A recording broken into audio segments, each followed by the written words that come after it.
Welcome everyone. Still there? Suspense, yes. Okay, this is actually incredible for us to be here because it just, almost didn't happen, but we're really excited to bring this idea to Perth, especially, not just to Australia, because this is first time in Australia and in Perth as well. And I will tell you more about it in a moment, but very first thing we need to do is to make sure that clicker works. So that's the very first one. Okay. That's okay. Let's save. Oh, beautiful. Yeah. See, with my excitement,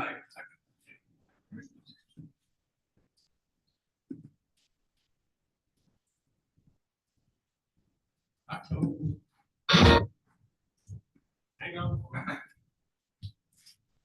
Can you click on the first slide? Yeah.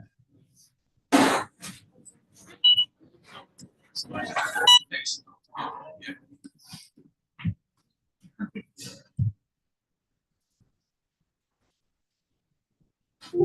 Yes, you have a preview what's going to happen. So yes, you're already excited. Okay. All right. So first of all, huge thank you. Thank you to everyone actually who was involved in it. First of all, thank you to United Nations. Thank you to ITU, which is International Telecommunication Union. They are one of the 40 agencies, United Nations agencies actually, and the leader in this. So they actually come up with the idea, and in 2017 they actually created this program. Created a program called AI for Good. Okay, so basically the idea finding everything that is positive about artificial intelligence. A few years later, in 2020, they actually created AI for Good Innovation Factory, which is the contest which we're doing now. And also part of it is accelerator. So winners from each country actually going into United Nations Accelerator as well. So, but first of all, like I said, we need to say thank you, because if it wasn't for all these people on the right, this thing wouldn't happen. So, City of Perth, Marilyn is there. Hello. Yes, very grateful for all the support.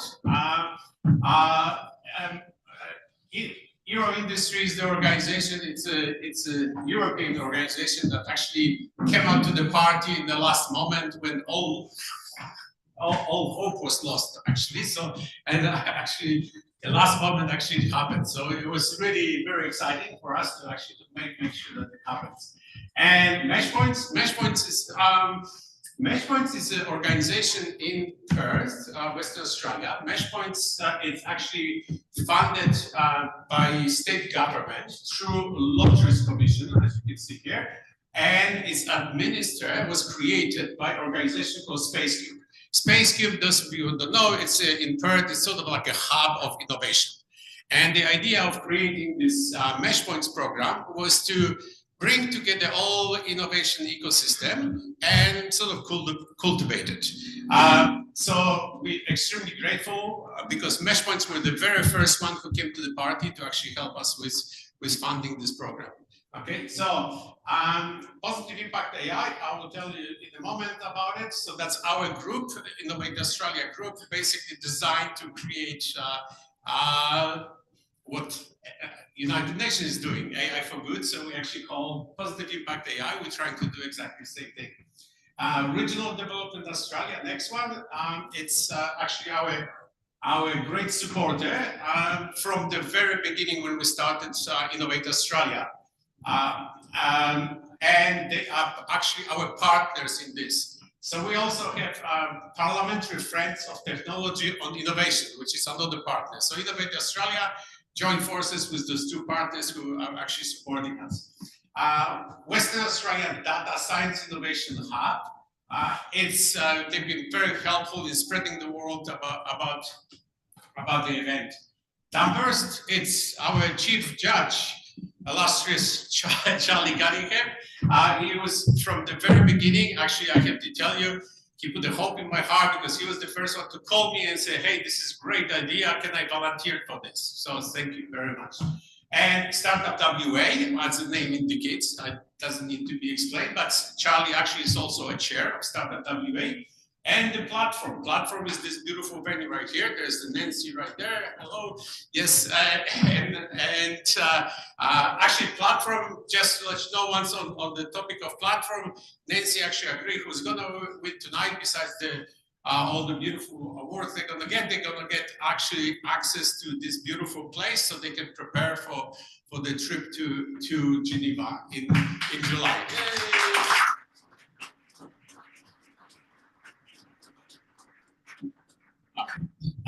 Once I get captive audience, I need to tell you a little bit. Innovate Australia, 10 years old. We started with my colleague and friend Adam Moserin on the top right there. And yeah, just building organization over 10 years. We did, I think, about 110 events over 10 years. And as you can see, quite a variety of different things.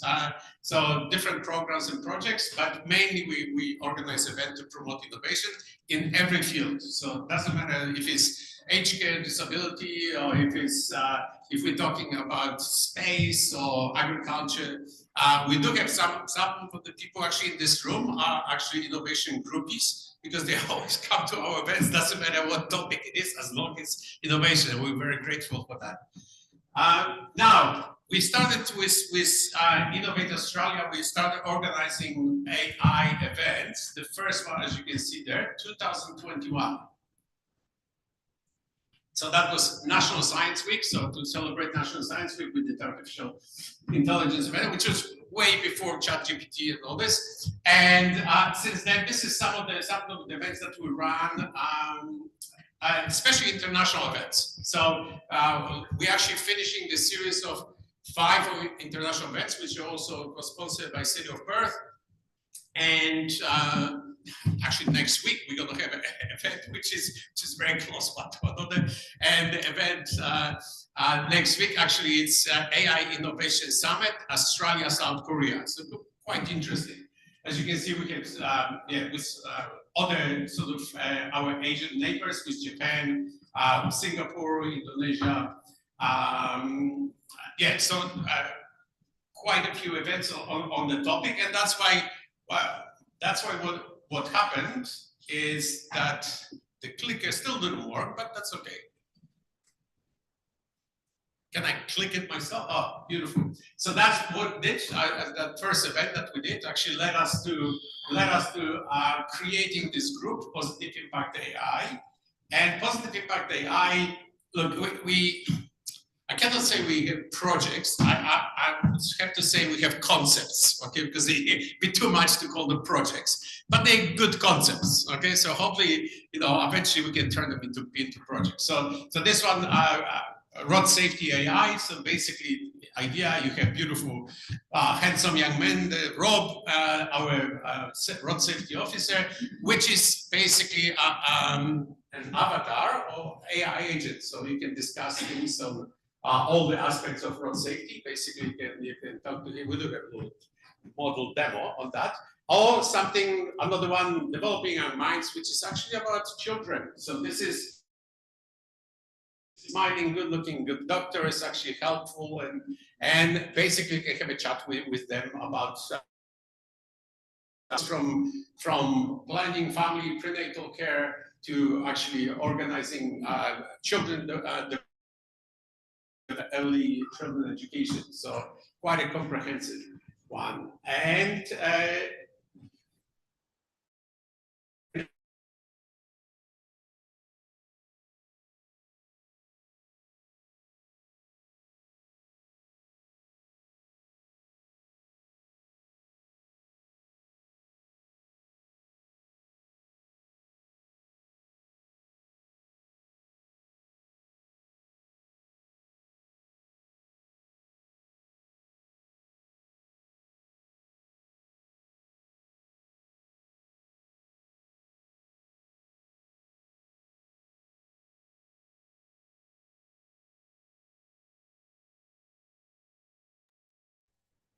Hi, Elwin. I'm not sure. Oh, okay. Just see your Zoom crashed. All right, no problem.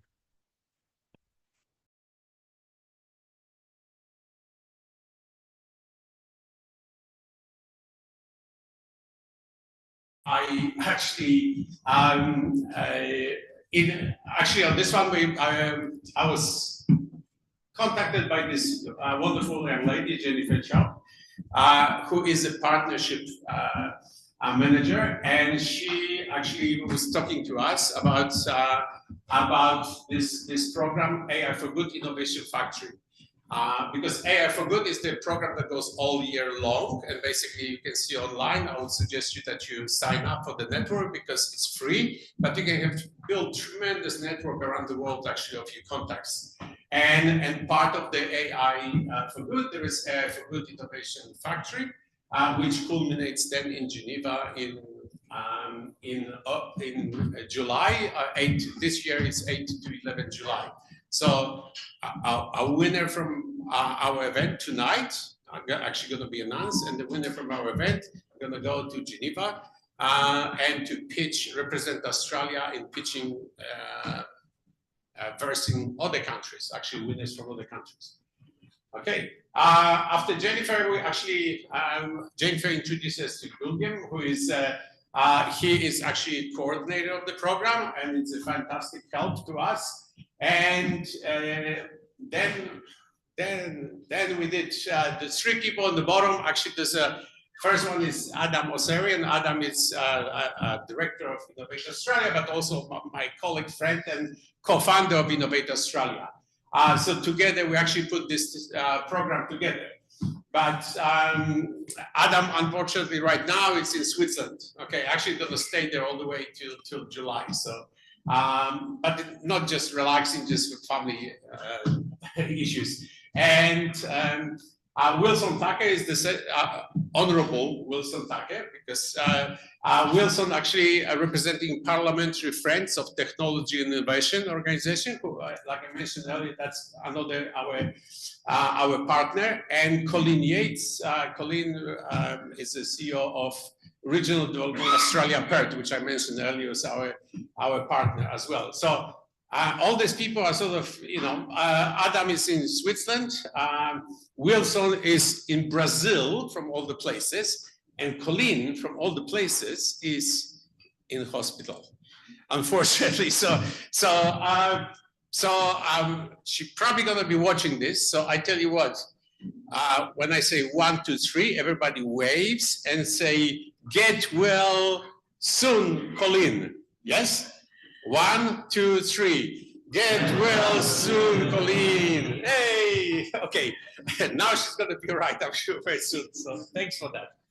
All right, clicking, trying.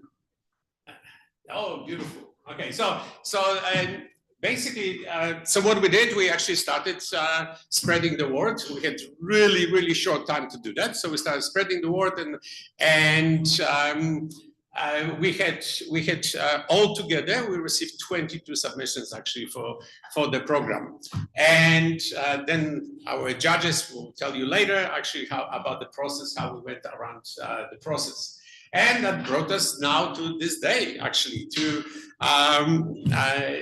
actually organizing this final. So this is, like I mentioned earlier, it's the very first time in Australia. What really we're hoping to do, it's because there's quite a few things happening in Perth, especially in AI in that area.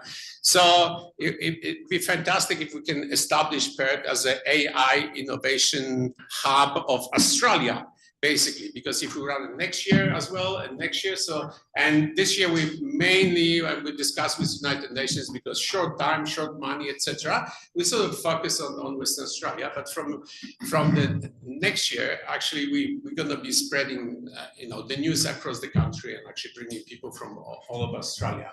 Okay, so this is enough for me. What we're gonna do, okay, before we start our pitching competition, okay, I'm gonna ask a minister, Steve Dawson. Steve Dawson is our Minister for Innovation, for many other portfolios as well, but for us, most important is innovation. And I have to tell you, Steve actually is from Ireland, came here on family holiday. A few years later, actually, family came and just stayed forever, so which is fantastic. So we're very grateful. But I have to tell you, when you go to, those of you who go to innovation event, you always see Steven there. Okay, it doesn't matter if it's evening or if it's day or something. So, and even today, I mean, he's got a lot of engagement, and he actually was able to carve out time just to come here and spend a little bit of time with us, which we're very grateful. So please welcome Honorable Stephen Dawson.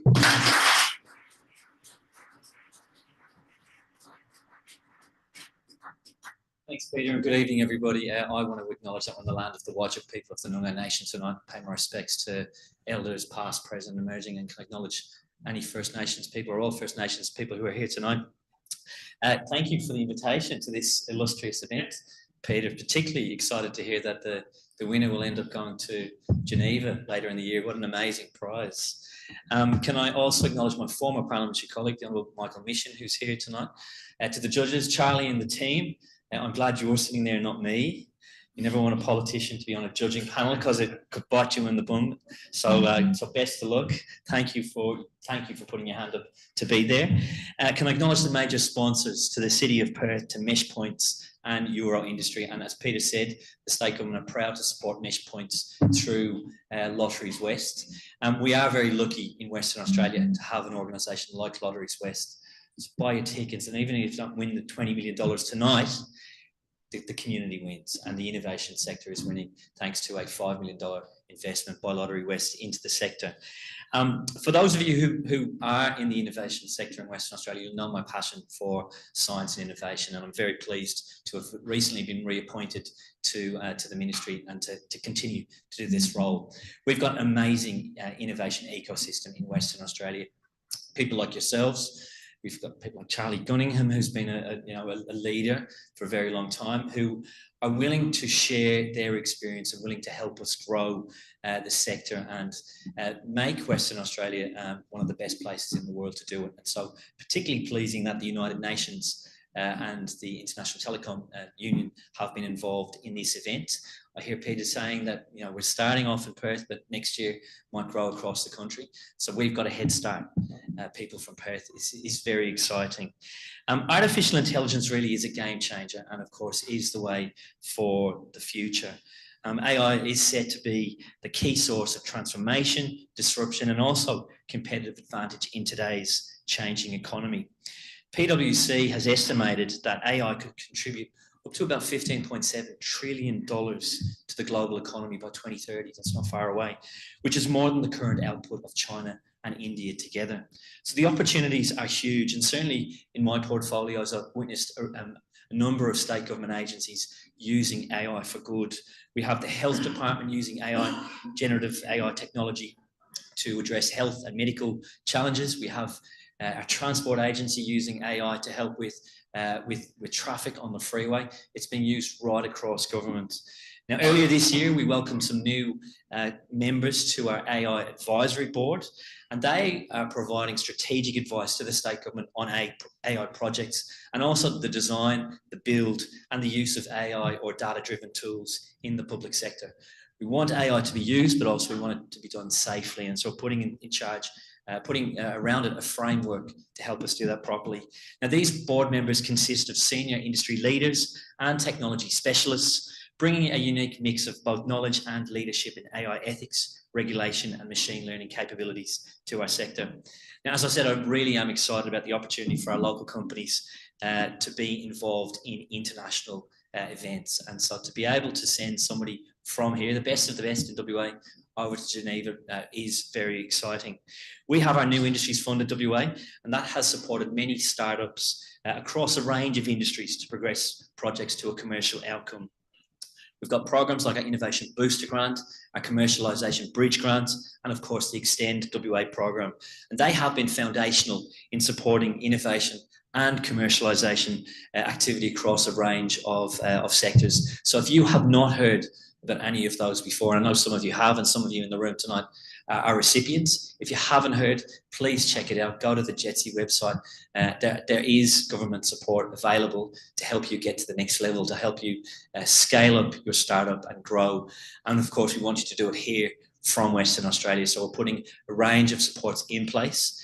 Previously, you might have needed to go over east or indeed further afield to make it.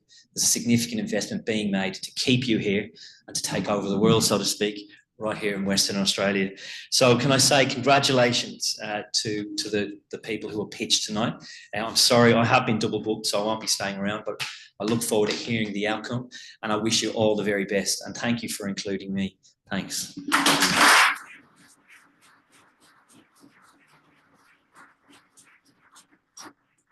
Thank you. Stephen, just want to say that actually they're going to be very impressed in Geneva if they see minister from Western Australia actually coming along. So please make a note. I'd love to go to Geneva. Thanks a lot. Cheers. Okay, now I want to introduce you to our chief judge, and which is Charlie Cunningham. No, right. Let me do my spiel. So Charlie, we've been friends for a very long time, and Charlie been very first MC of our very first summit.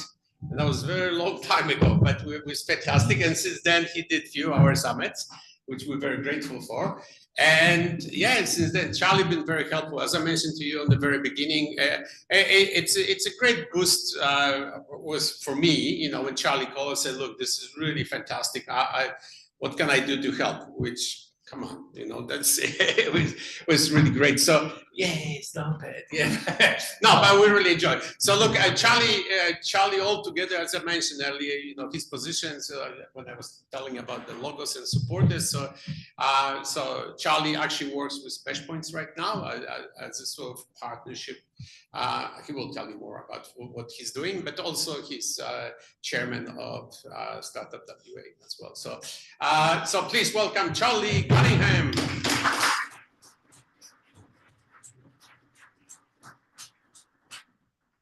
Thank you. I always say with Peter, you know, if you could bottle that energy that he has, you'd be a billionaire, wouldn't you?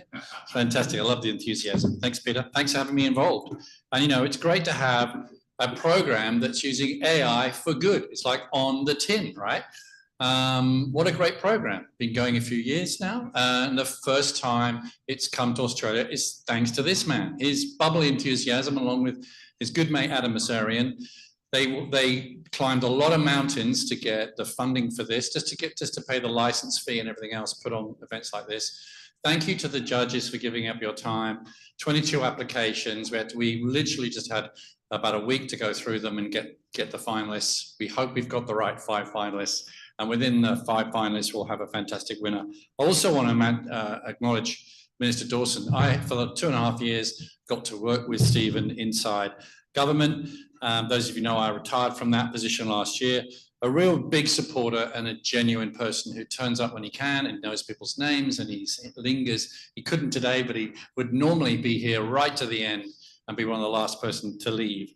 I want to thank the United Nations AI for Good Innovation Factory. What an amazing opportunity for one of the companies to have an all expenses paid trip to Geneva to pitch in the global AI for Good conference, to attend the conference and then pitch against all the best AI for Good ideas around the world. So we are attacking the 17 SDGs, Sustainable Development Goals of the United Nations, things like clean water, removing, getting rid of poverty, child health, things like that, democracy, et cetera, et cetera. So the ideas you'll see and the projects you'll see pitched tonight are all attacking at least one, or some cases several, of those SDG goals. So they're incredibly worthy.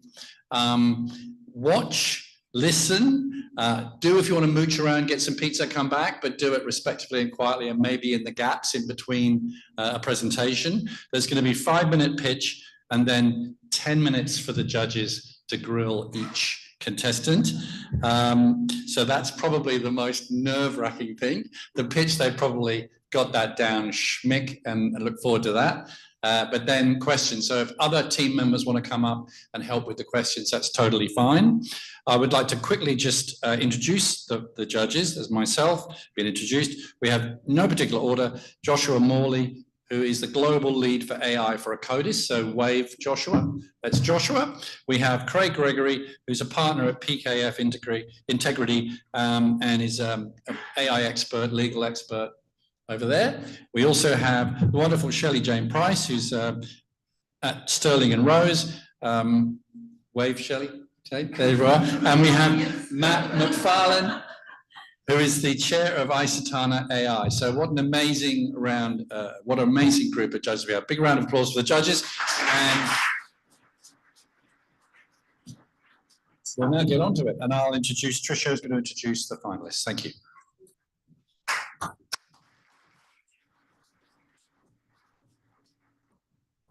Thanks, Charlie and Peter. What a privilege it is to be here tonight. My name is Tricia Wen. I'm a volunteer with Innovate Australia. I am both a Curtin and UWA MBA alumni. Half my career has been dedicated to nurturing startups, both in Australia and internationally, such as Silicon Valley, Indonesia, Singapore, India, and South Africa. What I haven't done in my finance career is public speaking. The last time I had a microphone in front of me was at my wedding last year with my husband right behind the camera over there. So that time I got to toast the guests. Tonight, might I ask you to raise a round of applause for today's contestants for making it to the Australian National Finals tonight.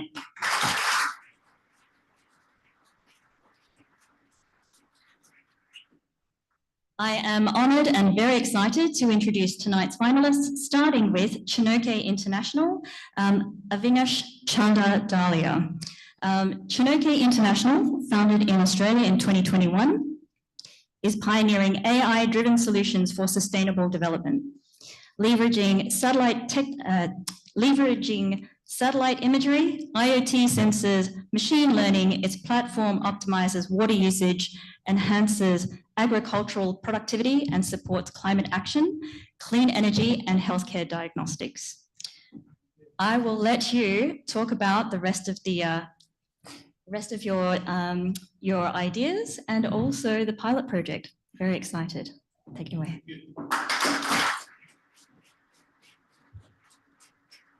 Thank you very much.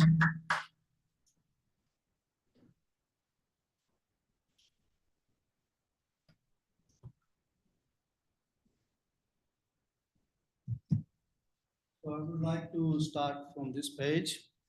My name is Avinash Chandra Dhalia, Director of Chinook International, and I have over 24 years of experience in project commissioning and sustainability. So I've been working on sustainability even before the SDGs were not introduced.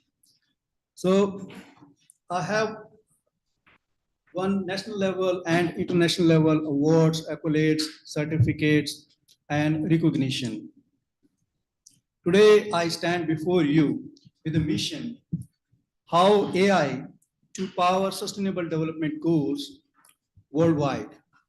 So at the moment, we are working on the 10 sustainable development goals, and imagine a future when AI helps for measuring the crop yields and analyzing the waste, analyzing the water contamination, and minimizing the emissions.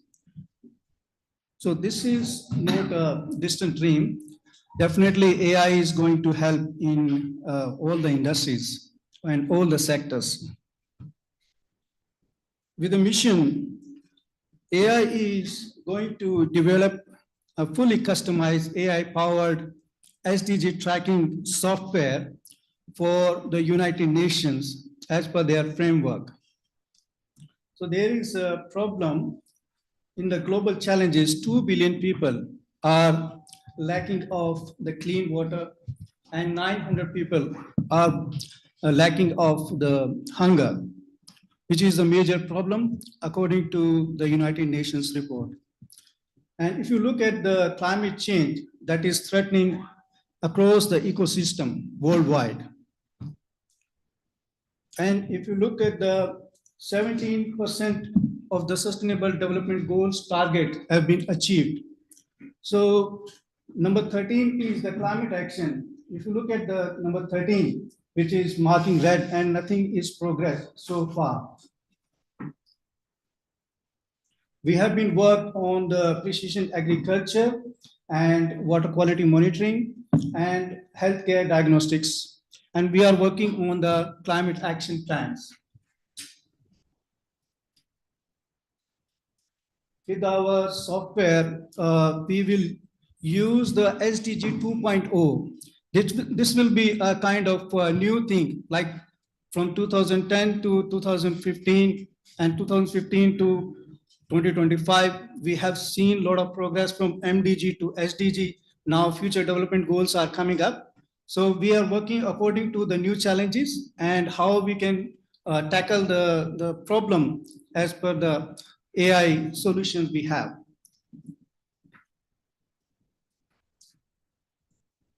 So if you look at the market, we have seen the cumulative aggregate growth rate is 38.1% across the world for the artificial intelligence.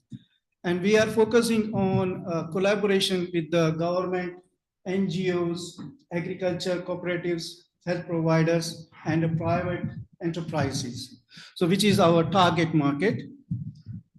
And we'll do the pilot run program with the United Nations Development Program.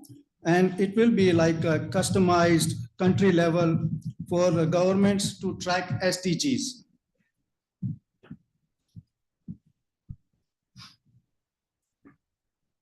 This will be like a business model. So we are in the collaboration with the partnership, and we'll do the subscription model, and we'll do the analytics with the AI, and we'll prepare a team for the consulting, and then it will help for the revenue generation, which will comprise for the overall growth.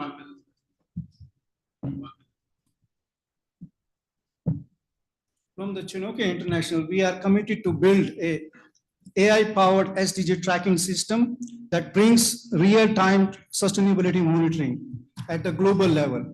So we have a blueprint that will give you a brief idea.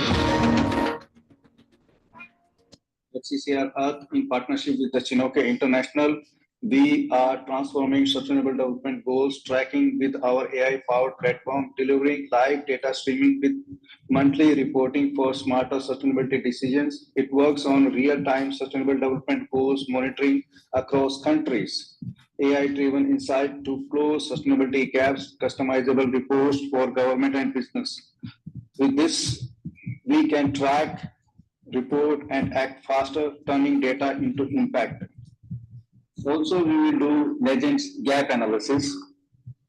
We will submit a plan for 110 countries to improve fragility. Once we export, we pull the data from official reports or other sources. We'll use AI for missing data and do the estimation. We'll display the countrywide monthly trends, and it will allow the businesses and governments to make timely decisions. Thank you, and I welcome your questions. Thank you very much.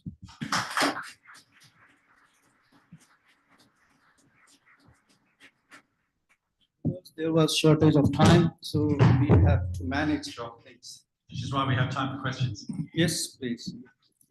You want to start? Thank you, Matt. So Matt, hi. Well done. My question's about revenue model. You talked about SaaS, I believe. What's your idea around pricing and who's going to be paying you for this data and displays? At the moment, we have planned for the basic model will be the free model, and the advanced model will be the under subscription. So we'll talk to the corporate people, which is connected with the various industry sector. So for the government sector, we will deploy the project free of cost. But for the private sector, they are producing a lot of emissions. So we are focusing on the corporate world on the primary kind of consideration. Can you give me just one example of a corporate that would pay you for this data and how it change their decision making? Because you're talking about the SDGs here. Yeah. So because we are covering 17 goals, and primarily we'll focus on the climate action, mitigating climate action with the industries, majorly like steel sector and cement sector and power sector. So we will, talk to them for, using our software for getting like a monthly basis. Their charges will be there. Okay, thanks.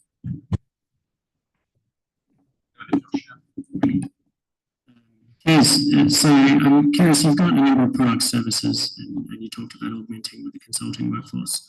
How, what's your unique value proposition? How do we differ from the large consulting houses that might decide to develop products and services or may already have them in this space? Well, value proposition, we have considered 1.5 million at the moment. So it will, maybe increase in the billions. Is that people or revenue? Revenue. Yeah. So how, take a Big Four, Deloitte, Acodis as an example, where we have 1,500 people in data and AI. Sorry? Your voice is not clear. Sorry. So how does, if you're entering the consulting space, what's your unique value proposition versus one of the big consulting houses who might do tens of billions a year in revenue? Yeah, in the beginning, we were considering, because we have the pilot run ready. The software is ready because we have captured a lot of samples from the agriculture and the waste and water and other sectors. So we are now working on the 17 goals, and we'll deploy all the industries, all the sectors, so that we'll cover at the pilot run. We'll cover the top 10 countries, and we'll focus later on 110 countries. They are lacking behind for the data collection, because there is a problem for the data collection and implementation. So our expertise in giving awareness and then getting the data in the right manner and giving them implementation in the software. So we have the sensory devices, we have the tools, so which will help the collecting the data from various sources in different forms and put in the dashboard. Thanks.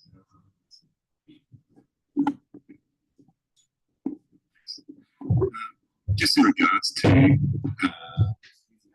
missing data, as you've just spoken about, how are you actually going to be generating that information and the risks associated with it? How are you going to be managing the risks associated with AI generated data for countries who are providing explicit data sets and information adherence to the SDGs? Yeah, it is protected from the end-to-end protection, end-to-end encrypted, and it is powered with the AWS and Azure. So we have the capacity to capture the data from the logbooks, from the various sources. So what the thing is, there like United Nations is facing to improve the particular data on the monthly basis or the yearly basis. Now the software is, we are talking about with the artificial intelligence, we will produce the data on the monthly basis. So which is, toughest part. So when we get the live streaming of the data across the world, and we are able to see what's happening in various countries and why the progress is not going up, and the funders or the decision makers are able to see the infographics system, so that they can take decisions. If you have the data after 1 month, you can make a decision in particular sector. Could I ask to go back to the original slide here for Shinoki, please? Would you mind going back to the front slide? Thank you. So is your name Vinos? Is that how you say your name? Vinos? Chinoke. Your name personally? Yeah, company. My name is Avinash. Okay, Nash. Thank you very much for your pitch. Imagine if we could do the things that you're describing. That would be absolutely fantastic and totally advance the Sustainable Development Goals. So I want you to help me. Imagine that I'm a farmer and you can help me increase my crop yields. Tell me how Shijoki would do that. So we will collect the samples, and we have the small lab. We, test the samples in our, devices. We have the instrument. So we'll, collect the samples with the our prototype, and we analyze what kind of, the progress is going on in the last 1 year. We'll, do the deep analysis with the help of the farmers' data available from the last 1 year, and what the report is coming up from our devices. So we do the, projection analysis, what kind of, requirement is there in their farming area, and what kind of, possibility is there to improve their farming. So we give a kind of a different recommendation how to improve the farmland. Can I also ask, what are the samples that you're collecting? So I'm hearing that you have IoT devices. I'm imagining, are you talking about satellite imagery as well? So multiple features that you are taking. Yeah, that's another thing, getting the, the sample from the land and getting the IoT-based sensory device from the satellite. Two things are, we match together, and then we'll do the prediction. What are the possibilities and what will be the challenges, and how the farmers can improve their crop in the yield form. So what would I do as a farmer with your data? What would I do differently? What would I do differently when I got the report from your organization on my farm? Yeah, I can say that, it will be beneficiary from the monetary point of view, and for the fertility of the land. That's the main objective for their outcome. One question from me. Can you talk to the partners that you've got involved? I don't think I heard anything about partners or the alliance that you've got in this project. Partnership with the CCR at the moment, and we have one more company in India, Dahlia Engineering Private Limited. So we are in collaboration with the Australian companies and in India as well. So our software is capable to deploy the entire system in different countries with the encrypted data, and we have the AI safety and security measures according to GDPR.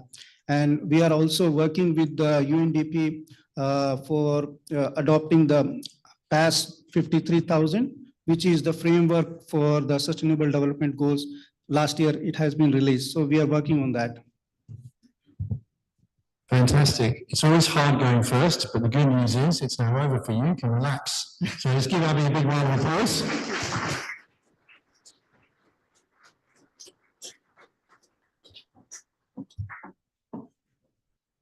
Thank you, Avinash. Next up, we have Aoki. Aoki is an Australian AI R&D lab developing a groundbreaking tri-conversational AI interpreter training platform. I'd like to invite to the stage Martin Beecroft and his to take it away.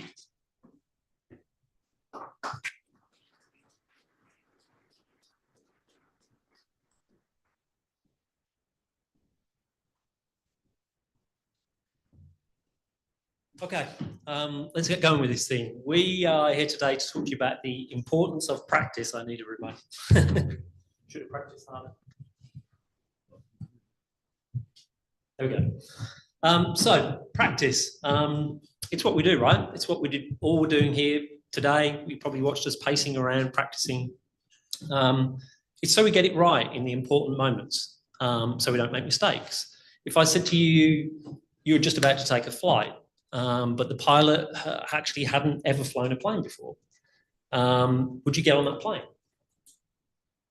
The reality of it is that's why billions of dollars are spent on technology and services and simulations to enable us to practice so that we don't fail, so we get it right in the moments that matter. There's one area of an industry that hasn't been able to do that, and that's why we're here today. And I'm going to invite Thomas, who's our partner from 2M Language Services, to talk to you about why that's such a critical problem.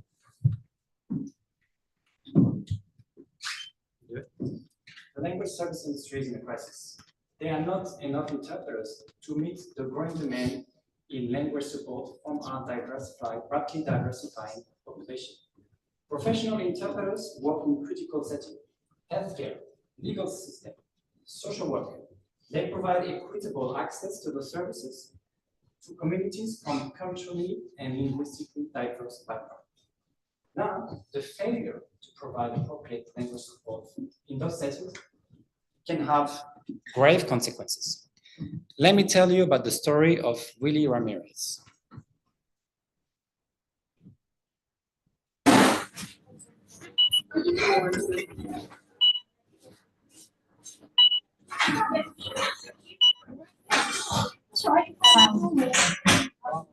Mi hijo no está bien. Llegó a casa antes sintiéndose enfermo, pero cada vez estaba peor.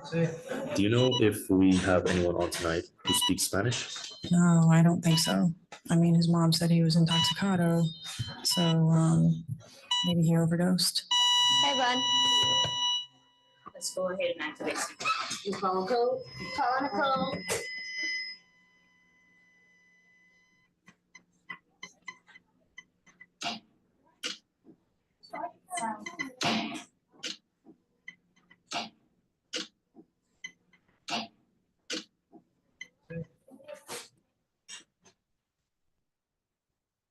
Now, after that episode, Willie was left quadriplegic, even though he didn't have overdose on drugs.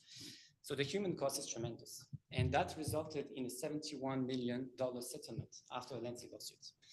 And the cost also to taxpayers is huge. Look at the figure on the screen, right? The solution is simple. We need more interpreters. We need them to be better prepared. But in order for us to produce, train, and qualify professional interpreters, it's a long process. It's a resource-intensive process. There's no platform out there that helps us do it in a scalable and cost-effective manner. Communication is a fundamental human right. Language should not be a barrier. That's why I believe our AI technology can help solve this crisis. Okay, so translating is not the same as interpreting. They're completely different things. Interpreting requires a human element because it goes beyond language. You need to be able to interpret the room. You need to be able to understand the tone. You need to be able to understand the tone of voices and go beyond the conversation. And that is why we've come together as a group to give you the slide that's missing. Mi hijo está muy mal, está inconsciente, creo que está intoxicado. Her son is intoxicated. Okay, let me get this straight. He's under the influence of drugs or alcohol, is that right? ¿Estás bien si asumimos que él ha consumido drogas o alcohol? No, no, él no toma ni bebe nada. Está muy enfermo, creo que comió algo malo. She says no, he doesn't use anything. She thinks he ate something bad and he's very sick. Understood, but we'll still need to run a toxicology report. Entendido, pero aún necesitamos hacer pruebas toxicológicas. Por favor, ayúdenlo. Se siente peor cada mes.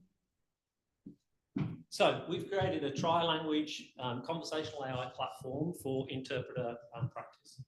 We've got a pretty significant roadmap in place for 3 years. We have some key milestones in there that deliver commercial outcomes. And we believe that this actually addresses some of the key goals of the SDGs, particularly because language and conversation are critical to these things. Without them, you just cannot achieve them. The component of language within achieving all of these things is critical to everything. Without interpreters, we just cannot deliver them. The Deloitte paper said that the cost to the Australian service industry will be $1.1 billion in 2033. Now imagine the human cost that sits behind that and the impact that not having translators and interpreter services behind that is going to mean to that industry and to the humans behind it. Thank you. Thank you. Take your questions.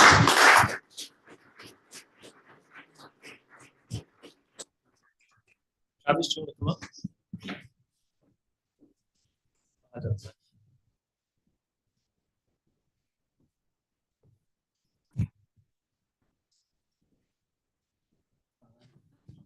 Thanks, Thomas and Martin. What an exciting opportunity for people who have trouble communicating because they don't speak English. I'm really curious about how you would describe the differentiation between your product here and things that we all use like Duolingo. Duolingo is a language learning platform. Pull the microphone up. Yeah. That's it. That's it. Great. Duolingo is a language learning platform. It's to learn another language. Our platform is for someone who's already a bilingual speaker and who wants to become a professional interpreter, to be employed as an interpreter and to practice and provide those essential services in those critical settings, right? So Duolingo doesn't make you an interpreter, just potentially makes you a bit more fluent in another language, but that's it. So completely different. And who else we have? Martin and Thomas and Travis. Thank you. Where are you with the technology? I'd love to hear how far you've got with it. Was that a live demo, or not live, but it was a video of the actual technology? Can you explain a bit where you've got maybe the roadmap going forward? Yeah, so I'll cover the roadmap and you can talk about the tech. So roadmap going forward, we're about to launch. On the microphone, just you've got people piping in from Geneva. Sorry. We're about to launch MVP into market. That's why we've got 2M Language Services as our partners in this. As an MVP, we're taking it to market to test it. You know, it requires obviously a lot of different language services plugged in behind it, but some of the key features you've seen there, which are basically to identify, you know, how people learn, how they can practice the critical things like those one words that they're misinterpreting. This platform will pull that up. Yeah, and I guess for the tech, it does work. We built a prototype, and the short answer is yes, it exists. And what you've just seen on screen, although we've tightened it up for the video, that's a thing. Yeah, and we just want to make it a better thing. Can you tell us a little bit about your training data? Because people have different accents, even in other languages and even in English. Yeah, so we've, with the voices specifically and the accents, some of those voices actually come from folks in this room. And accent was really, really important, and intonation. So we partnered with, I think, the best voice modeling platform out there, 11 Labs. They've given us a couple grants. And it's really, it's a platform that's really accessible. So if there's an accent that we don't have, it's as simple as hiring a voice actor to come and provide that, which we've done to produce just this. So yeah, accents and stuff, it's kind of covered. Thanks, gents. Great presentation, and thanks for the effort you put together to present to us this evening. Just in terms of testing the market and generating revenue, what have you done to date, and have you actually done an analysis to see what opportunities there are for you to raise revenue?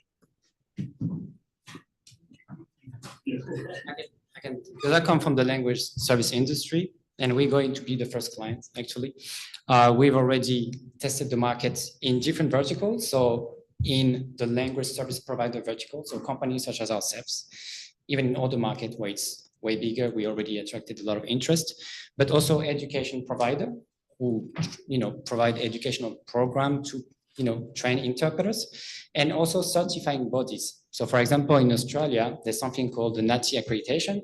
This is the National Authority for Accreditation of Translator and Interpreters. Think about it as the license to practice law, right? In order to be a professional interpreter in Australia, you need to be certified. And they have also expressed a lot of interest in our platform to become part of the certification process. And that can be replicated to other geographies where they have their own certifying bodies as well. So a lot of different verticals that we're very excited about, and we already have other revenue streams in the pipeline. So what you've seen, that tri-dimensional conversation, we're also going to build on top of that an instant QA and feedback model that after the interpreter finish the practicing session, they will be presented with fully automated AI-generated scoring, how they perform that. And we're going to sell that QA model to the language service industry or to the buyer of interpreter services. Because at the moment, for them to monitor the quality of the interpreting services that they are providing or buying, they need to hire another interpreter to listen to the recording. It's very costly, it's not scalable. And we're going to give them a tool that does that, fully automated, economical, and at scale. And thanks for articulating the difference between translation and interpretation. That was valuable for me, at least. So just on what you said then, if you can have an AI model, a series of models provide feedback and evaluate the quality of an interpretation, how does that, or have you given any thought into how that could potentially prevent your business from operating in the future if that does the interpreting in the first place? If it's high enough quality that it can evaluate a trainee interpreter, why can't it do the interpretation? Yeah, that's a really good question. So interpreting service delivery, which is, the verbal delivery of, converting languages, there's a huge human factor to that. You need to take into consideration cultural appropriateness, emotional sensitivity, context. These are things that, machine can translate. We already have automatic translation. There's a lot of really cool stuff in terms of speech to speech. In fact, we are working, my company is like the forefront of that as well. But interpreting in critical settings such as healthcare or legal, the risk is just too great. So that's why we need the human factor. And that's not going to go away. Maybe in some low risk settings, absolutely, and I'm all for it. But in some other settings, that's just not going to change. The human is critical to that service delivery. Gotta be able to read the room. Answer the question, sorry. Can I just add one thing to that? So I had this conversation with my partner the other day and said, what is the difference between a human doing this job and an AI doing this job? Why will AI not take this job away from us as humans? And the conversation we had was, if you're sitting on a hospital ward or in a bed and somebody's giving you a life-threatening diagnosis, do you want to hear that from your phone? Or do you want to hear that from a person that can actually relate to you, has empathy with you, that can deliver it in a way to you and your family around you that an AI just cannot do? Okay, that answered the question. No, but that's the thing. I mean, the AI is marking a human, right? Because the systems that got AI marking the human, therefore the AI must be as good as the human at it. But you've added the extra element, which is let's get a human involved because people like to look at people rather than robots. But that will change over time, I think. Look, I really like the pitch. How much you were talking about the accreditation process for translators? How much might I spend if I wanted to go through an accreditation process with human assessors and so on? I'm trying to understand what you guys can charge for providing this service as an assessment service, et cetera, in like a typical, not just one-off, but let's say a subscription for somebody who's a member of that association. They need to keep their professional hours up or whatever it might be. You want to talk about the cost of certification? Yeah, so for example, NADI certification, so someone who wants to undertake that certification has to pay about, $1,500, right? And that covers the cost for NATI to put together the training materials and also to hire the tester, because the interpreter needs to be tested by human before they can be given certificate. So what we're wanting to do is to, in that specific case, to actually offer NATI the option to do this in a much scalable manner and to reduce those internal costs, so that hopefully those, the cost of taking the certification can be accessible to more people, so that we can produce more interpreters. Thank you. Okay, thank you very much. That's the 10 minutes of questions over. You can now relax.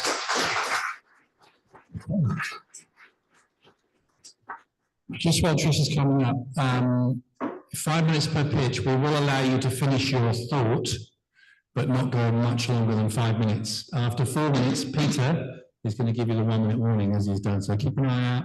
After 4 minutes, Peter will give a 1 minute warning. And once you're going through the 5 minutes, we're expecting you to finish pretty quickly. All right?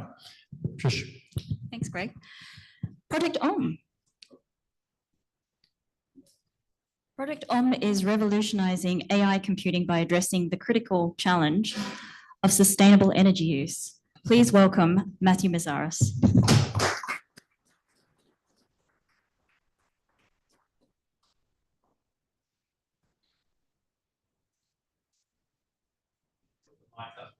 Okay.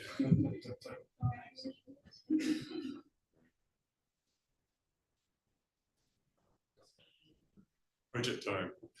We're dealing with the critical situation of energy use of AI.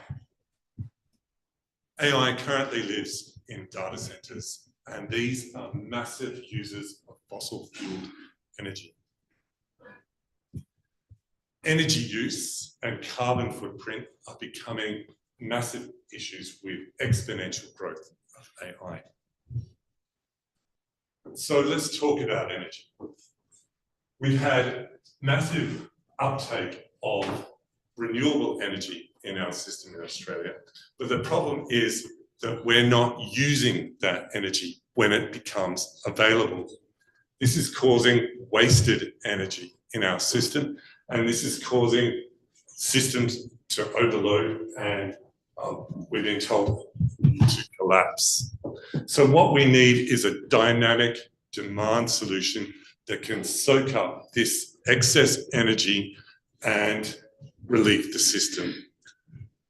So AI is a huge power user, and it has dynamic super responsiveness to its power use that we can use to create this dynamic demand solution. By doing this, we can fix the problem of how we add renewable energy into our grid. What we're doing is we are creating energy-aware computing. We're doing this by breaking AI out of the data center and putting it into nodes, small sea containers that can be put on a ship, a truck, or a train, and headed to a market. They are pre-built, and they can be delivered to the market plug and play. They are small footprint, so they can fit into our energy grid, well, our substations, and or in our cities. So we're using AI to orchestrate workloads to these nodes. Here we have the price of energy. By orchestrating our nodes, we can take maximum advantage of this renewable energy, and we can avoid these spikes of gas burning that are occurring in our system, this fossil fuel loading on energy systems. We can make massive use of this to drive down our energy costing and make us competitive and make our solutions sustainable, take best use of our sustainable energy. So Project's own market advantage against big data AI is it's renewable aware, it's dynamically orchestrated, and it's using the lowest cost energy available. I want to introduce you to SmartFlex. SmartFlex is bringing together academic collaboration, industry collaboration, and government and energy policymakers. We are asking 3 questions. How do we build AI? How do we power AI? And how do we pay for AI? These are big questions for Australia and big questions for the world. So in terms of market validation, utilities are spending a lot to fix these issues in the network, and this is feeding down to your electricity bills. Renewable projects are curtailing their production. We have a huge energy cost advantage that will make us competitive in the market. Sure. We have our ESG commitment will be gold standard, and we make money out of these market mechanisms for providing the service. We're starting in Western Australia. We have the largest isolated energy grid in the world here. We have opportunities identified in Europe, or across Australia and in Europe. We've identified sites across the developing economies. We want to make a globally connected, sustainable powered AI. This is my team with experience across energy and tech markets. So what we're doing is we're using adaptive thinking to turn AI, or AI's biggest weakness, its energy use, into its strength. Thank you.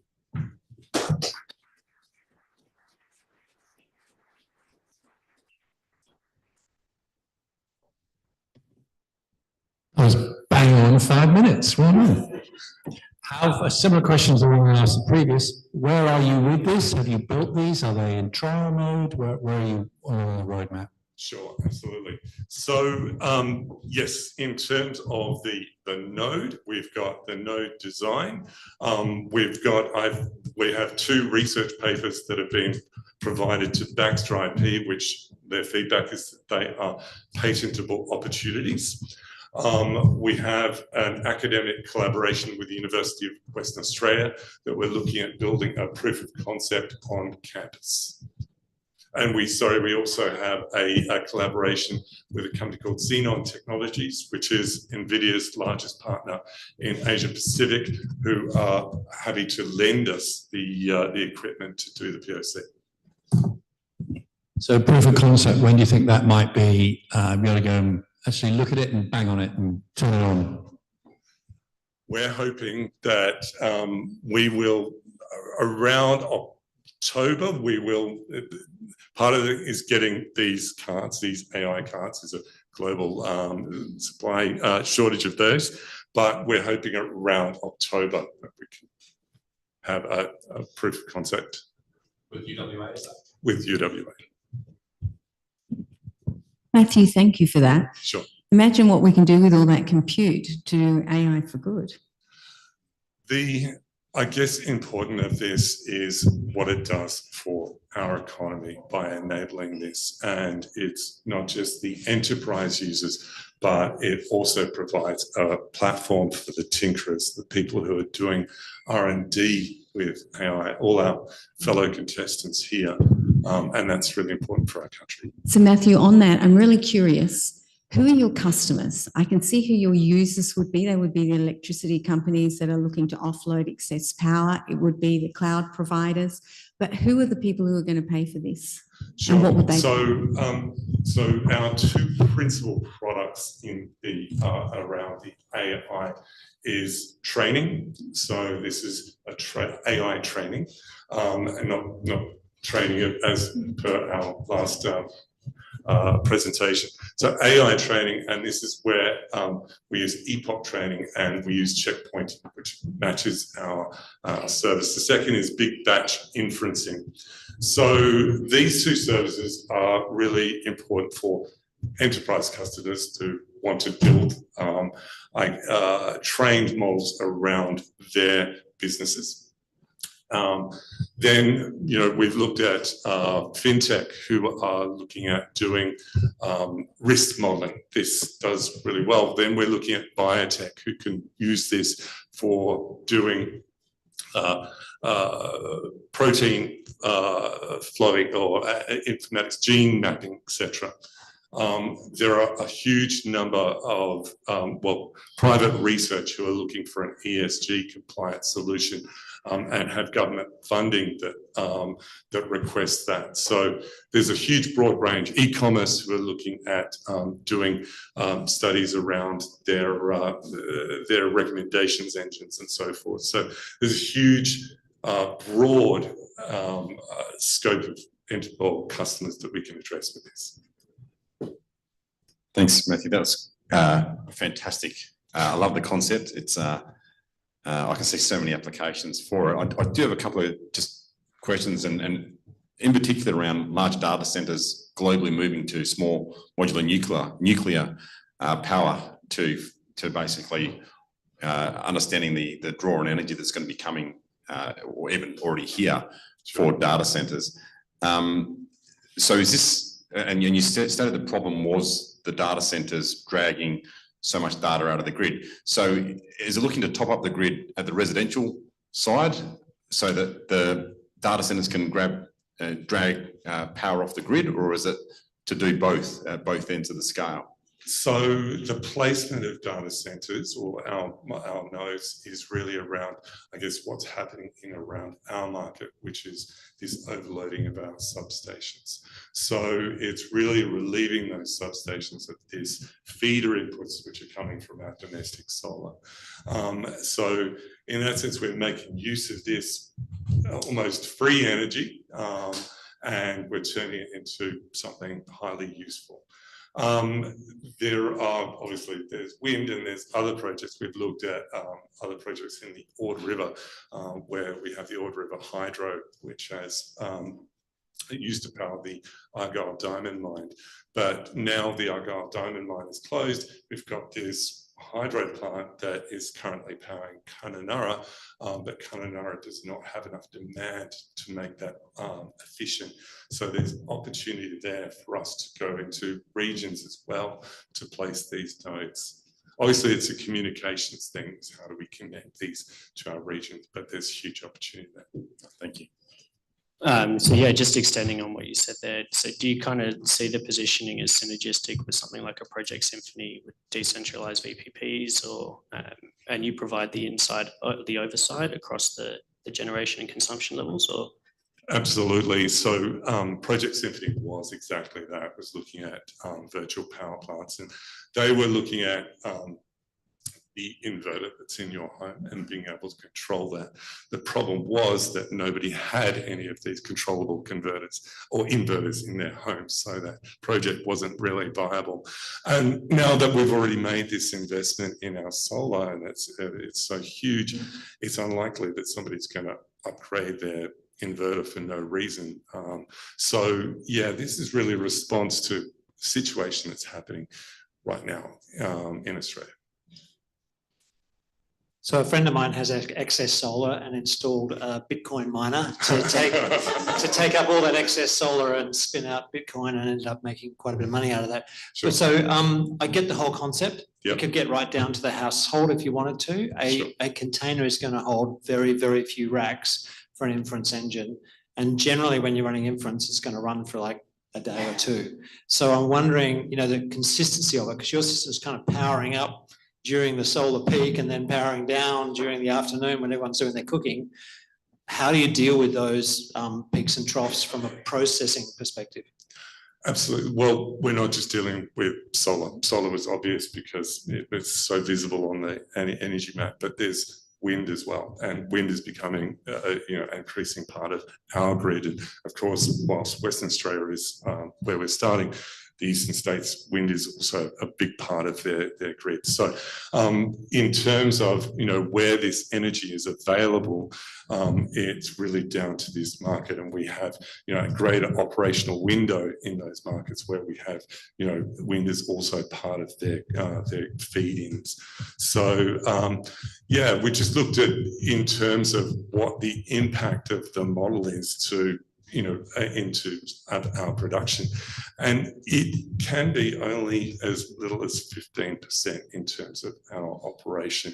And so that batch, it was big batch inferencing that we were looking at, and that was very tolerant around this pause and restart model and ability to separate or push it out to multiple nodes.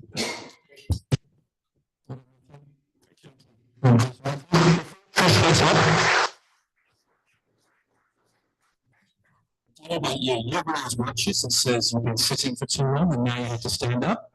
So I think we're going to have a 2-minute, we're actually running ahead of schedule, Peter, so if you want to have a bit of a stretch break and a stand up, 45 minutes, you're in beautifully behaved. There's 2 more to come, should be another half an hour, and then the judges will retire. So if you want to go and get something from the smorgasbord of pizza, do. Couple of minutes, just stand up, take a break.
you reckon the judges could get away with 2 microphones?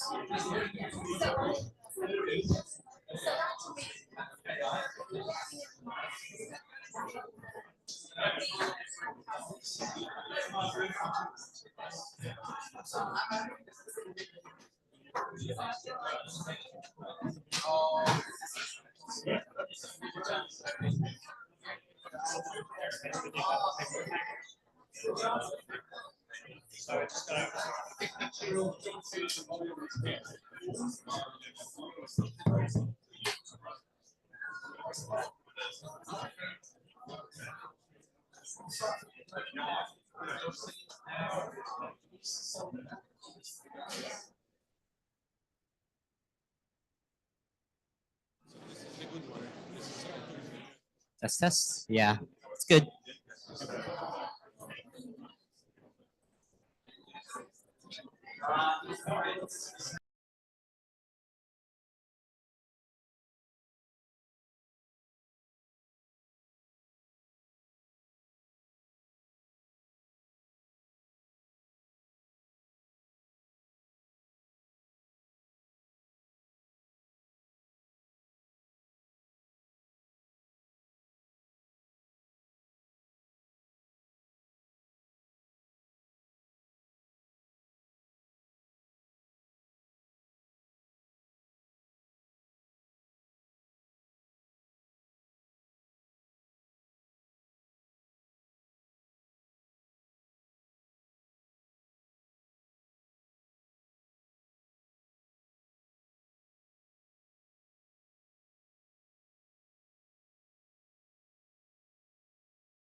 everything. So if you, and I tend to do that the same, so I cannot criticize because I tend to do this. So if you're okay, you can pull out the microphone and you can just talk like this. Okay, so if it's easier, but close to your mouth so everybody can hear properly. And now, drum roll, and here's Trisha. Yeah. But by the way, just so you know, Trisha is our fantastic volunteer. I mean, she's been so helpful, and sort of like Charlie with this event, yeah, and Trisha, same thing. She actually at the last event that we're here, which was AI Innovation Summit Australia Japan. She just said, "Oh, it's great what you guys doing. How can I help?" So I was so busy, and then she was chasing me. And since then she done so much for us. So give her a round of applause. Come on.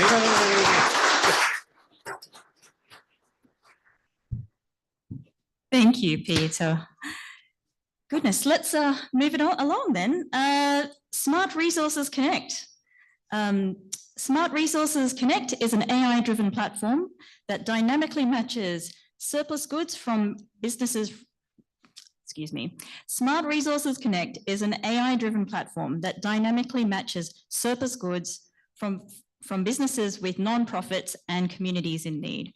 Please welcome Nathan Shearer by Rapid Startup.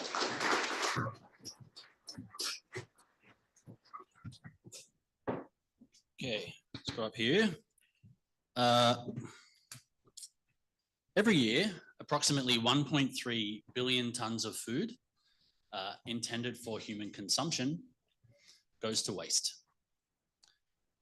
That accounts for approximately 1/3 of all food produced. That wastage contributes 8 to 10% of global greenhouse emissions, which is nearly 5 times the greenhouse emissions produced by the aviation industry. Meanwhile, over 783 million people worldwide went hungry in 2022. And businesses discard surplus materials while communities struggle with shortages. But we're here to change that. So, I'm Nathan Shearer. We're here with Smart Resource Connect. We are an AI-driven marketplace that matches surplus goods, including food and materials, with nonprofits and communities in need. Our solution directly addresses the number 2, zero hunger, number 10, reduced inequalities, and number 12, responsible consumption and production of the UN's global development goals.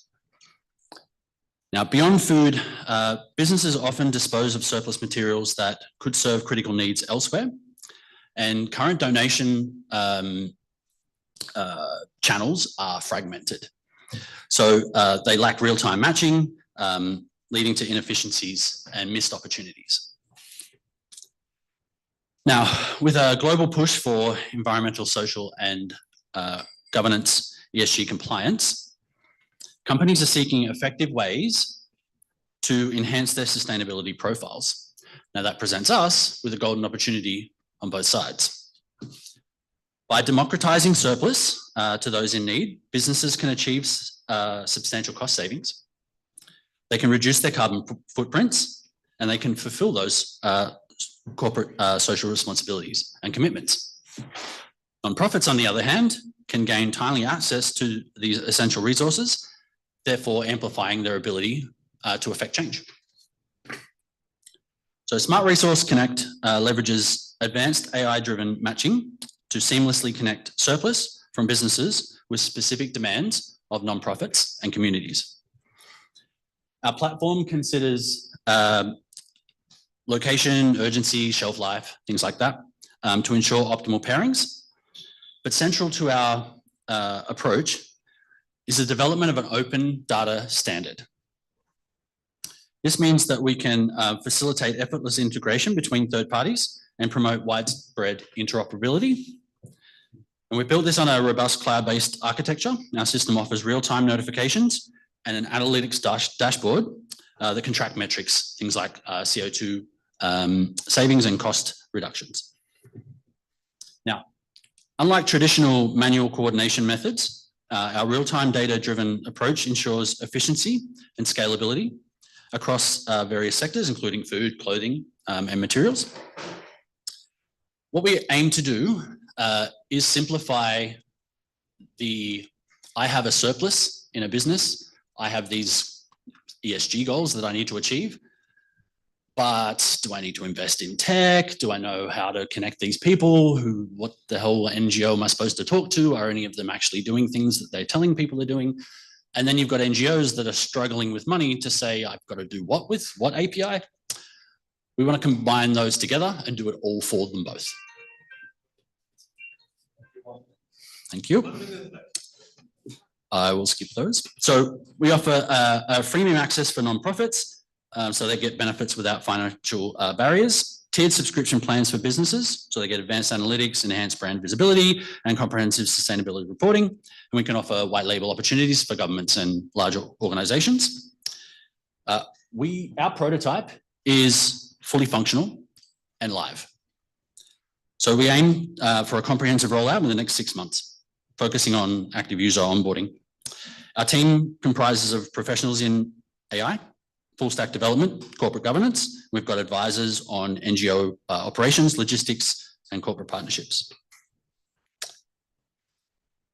As an investor and a mentor, consider the choices: supporting pre-technical startup proof of concept, or back a fully functional production-ready solution equipped with open standards that requires only strategic introductions in order to unlock its full potential. So join us, scale the platform, forge strategic alliances, and unlock the world's unused resources.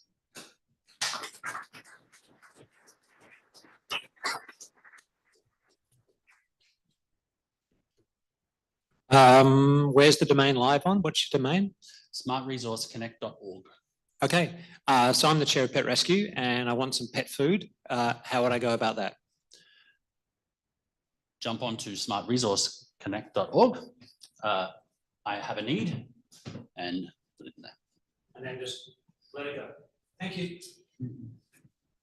We only have one microphone, so taking our microphone. This is a follow-on question. Nathan, first of all, thank you. This sounds amazing, and the fact that it's already in production, it's pretty exciting. Thank you. Follow-on question is, how are the logistics managed? Because you find a need and you find a surplus, but they have to come together. The goods have to be moved and they have to possibly be packaged. Yeah. How does that work and who pays for that? It's a huge issue.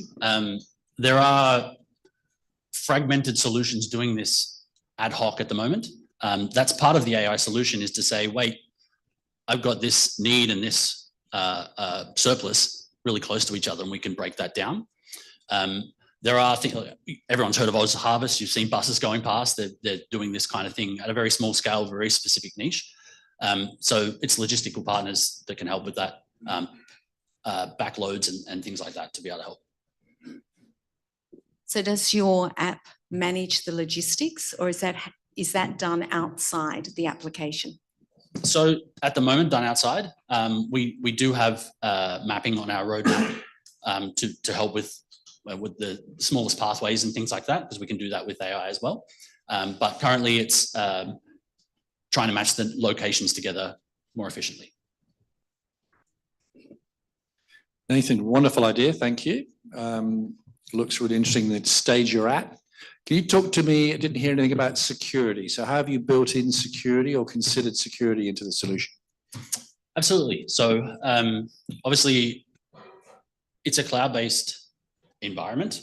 So we're utilizing all of the latest technology and infrastructure and security there. The data responsibility on us, and this is AI-wide, this is AI industry-wide. Obviously, there will be some things like California, the EU have specific needs with this sort of stuff. I don't foresee anything in the data that would be a security risk from I have a need here, I have a surplus there. Obviously, anything with, so when I was talking to some corporate partners, they said, we don't want our wastage levels to be mined. So obviously none of the data would be public, especially the surplus side, because that doesn't make commercial sense for them to do that. But definitely on the need side, the more information we can get out and help promote that those are issues as well. Nothing else I really can think of from a security perspective that would be non-standard. Thanks, Nathan. You mentioned partners and working in collaboration with some other entities. Can you give us some insight as to who they are and what you've been doing? Yeah, so we are very, very early stage, but we have a prototype. I did test the market with some advisors. I have a partner in the NGO space that helps with fundraising marketing, who works around the world with NGOs. And she said exactly the problem is finding the different various needs versus the various suppliers. I have a business partner who works in logistics in the US, and he's the same. He said, we've got this program internally, but we don't have anywhere to put it. We had to go out and do the whole thing ourselves. So they're quite a large chicken provider in the US, like massive amounts of logistics happening there.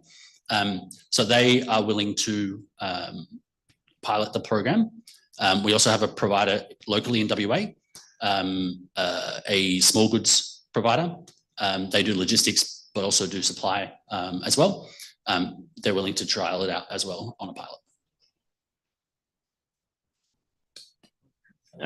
So can you talk us through a bit more about the granularity? You mentioned that it's kind of a real-time solution. It's not looking at orchestrating necessarily long-term relationships between something that might have an outcome that an output that can be taken somewhere else.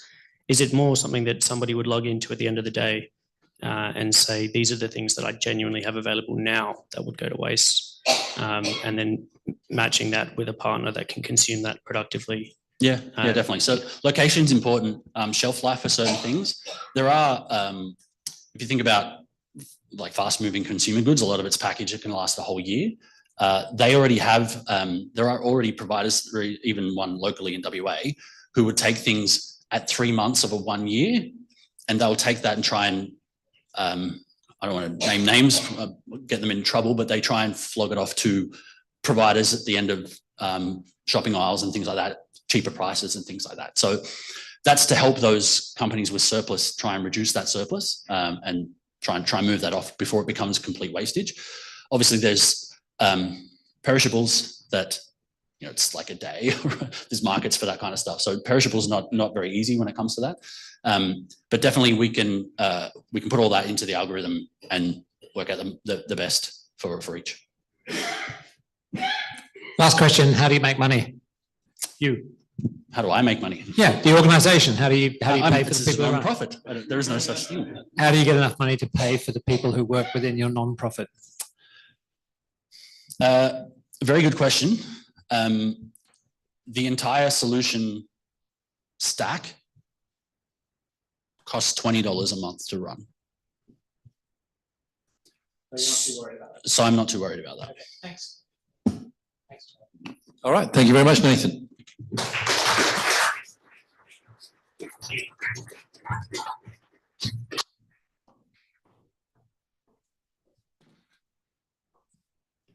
Our final contestant tonight is contestant Synapta, presented by Alexa. Synapta plans to revolutionize education with an AI-driven platform enhancing plagiarism detection, grading, and personalized learning. Alexa.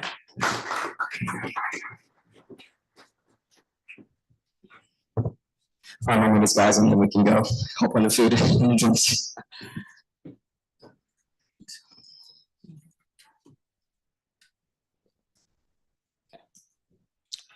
So, hi, my name is Alexa, and I'm the founder and CEO of Synapta, a personalized learning ecosystem. As a student, I was facing many personal struggles. I was working full-time and I was overloading on units. And I came at a crossroads. Either I drop out or I start utilizing AI. And this is what other students are also feeling And we can see these high dropout rates that universities are experiencing. Furthermore, I found the clever ways students are utilizing AI to bypass these poor plagiarism detection systems. And it's putting a real strain on the academic integrity of universities. Talking to tutors and lecturers, I also figured out the strenuous conditions they have providing high quality feedback, something that's just unsustainable in today's age. And furthermore, over $200 billion is spent on bad hires. I want you guys to remember that. And we'll be showing how Synapta is going to address that. So, what are we doing? We are initially finding out these knowledge gaps of students. Then we are getting these strengths and weaknesses these students uphold. What this all does is we start developing this artificial second brain on the back end. And throughout the student's academic journey, we're going to get this personalized, comprehensive student profile. Post that, we're going to be pushing this for a job matchmaking system to find the best student candidate for their specific job, maximizing the outcome of the student. How we do that? Well, we've got Cypher, Kutora, our comprehensive AI plagiarism detector. We've got Axion, our personalized learning platform that utilizes learning personas and mediums to maximize the information learning retention efficiency. And then we've got NextCruit, which is our AR, VR HR recruitment platform, where we establish these virtual avatars that the HR recruitment companies can go and conduct these simulation exercises. So this is just a smidge of the architecture that we utilize to conduct comprehensive AI plagiarism detection. Now, looking at the competitive analysis, Synapta is a clear outlier. How I would like to break this down is you got level 1 plagiarism, which is simple copy pasting, and level 5, which is your sophisticated forms of plagiarism. Now, all the companies you see here, they fail at level 2. This is AI paraphrasing plagiarism. Looking at the market, Synapta's primary market is higher education, but these are all the secondary market we'll be trickling into as we develop as a company, naturally. Going back to higher education, our current market is 1.1 million students, undergrads. We'll be expanding that to 26 million students in English-speaking universities. How we do that? Well, I'm proud to announce today that Synapta will be creating a joint venture partnership with UWA and Curtin. This is significantly going to expand the phase development, research and development, and more so help us with the commercialization. Furthermore, we'll be establishing a government partnership, AI for learning, innovation, and future education. Now, over the next decade, this is going to be an advisory body that's going to spearhead how AI is going to be revolutionized into Australian education system. And we will be at the top tip of this spearheading this process. Looking at the development roadmap, we are currently finalizing our R&D prototyping and finishing the Cypher off. In the next few months, we'll be conducting MVP development, and post that, we'll be initiating our pilot program study in UWA and Curtin. After that, we'll be finalizing the final product of Cypher and pushing it through the AI for Life partnership universities, and post that, all the other universities in Australia will be adapting that. Now, our business model, it's a B2B2C, but what I want to show you guys is this financial incentivized scaling structure. So as universities bring more and more cohorts, the actual average cost per student decreases. A big outlier also is Synapta Cypher analyzes 25 to 35 documents. Tethered in, at that plagiarism detection level, only does 2 to 3. So just remember that. Look at our financial projections. We're going to be sustainable by year 2, specifically month 21. And going into our standard development goals. So these are the 6 goals Synapta is currently going to be obliging by as it develops our sustainable AI platform. Furthermore, as we develop as a company, we'll be bringing more goals that we'll be obliging by. And this is the team that's been helping me create this project that started as a passion into a dream that it is today. So thank you, guys.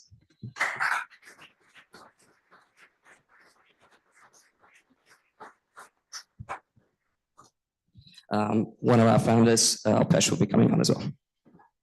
Cool. That was a rapid fire pitch. Yeah. As you said at the front. Did you finish your degree? Yes. So I finished my bachelor's and then I started my doctorate, and I saw this, I don't know, I just had this little, passion about something that I just wanted to pursue. And I saw AI was just becoming such a agnostic software. And I just feel like there's a way we can revolutionize our education systems with it, use it integrally in a sense. Yeah. So you now actually got a couple of partnerships with UWA and Curtin. Yes. Where are you with that? What have you developed? Where are you at so far? Okay, so we basically are establishing the partnerships right now. We're going through the government, the AI for Life, finalizing the project and putting out all of our proposals. Secondly, So as far as those relationships go, we've currently engaged the PhD students in a variety, like we've got the Masters of AI program that's actually on board with us as well from Curtin. And then in UWA, we've actually got the prototype being developed within the PhD students in the same field. So we've already created that. And at the moment, finalizing the contracts and everything going forward. Regarding the Cypher specifically, we are finalizing the AI ML infrastructure, and then in the next 2 to 3 months, we'll be doing our MVP development and finalizing that. That could be implemented into first Curtin and UWA, and then the rest of the universities. And so when will the implementation start? Like next academic year or? No, so we'll be starting the pilot program studies right after MVP finishing. Which will be in the next few months? So 2 months, we are projected. So semester 2. So I saw very briefly on your text slide that you're using a combination of probabilistic and deterministic to do different things in your stack. How are you handling the highly personalized data that comes from individual submissions of students, and then the quality assurance to know that, because there's been a lot of research into trying to detect AI created content, and so what's your QA and what's your security and privacy stuff? So first of all, talking about the security, dealing with universities, we've got to follow the Privacy Act and the APP guidelines. Secondly, so we have basically, once we get that student document data, we are anonymizing it, pseudo-anonymizing it, taking all, parameters that would identify as a student. Post that, we are doing basically, end-to-end encryption. So 256, and we right now utilizing AWS.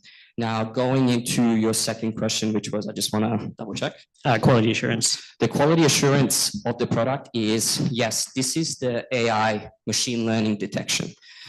When we look at this final thing, this is how the AI predicts. Now, our goal is to not, if they deem plagiarize, the student just, gets expelled from the universities. This is just going to be used as a tool to maintain the academic integrity.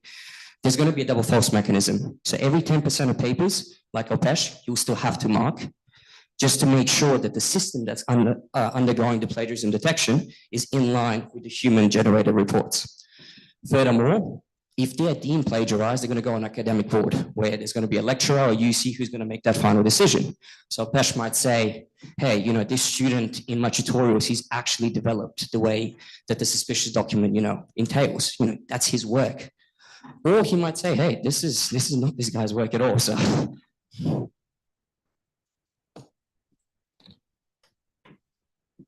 Thanks, Alexa. And I'm sorry, I didn't catch your name. My name's Alpesh. Thanks, Alpesh. I'm really interested in Synapsa, which is the plagiarism detector, because I'm in a lot of conversations where academics would really, really love something like this. Of course, I'm also thinking if you're going to accuse someone of academic misconduct, you need to be very, very certain and have really good evidence. So I'm interested in 2 things. What's your F1 scores on the plagiarism? Have you red teamed it? Because I could create a GAN, or I could train an AI system on my own work so that it would talk and write like me. So tell me how you've addressed those issues. yes, so that's basically what we call level 5 plagiarism. So this is basically what we say semantic masking, where a student gets an idea that's synthetically generated and masks it using its own word, examples, the way it describes its examples. So we're going to be conducting a logistical regression model where I'll be analyzing a student's prior documents and cross-analyzing it with the current suspicious documents. And then we're going to be establishing parameters. So if that new document comes in and based upon the logistical progression of that student's academic journey, if it's within the parameters, okay, that's good. If it's outside the parameters, that's one of the outliers of the 15 to 20 indicators that we'll be using.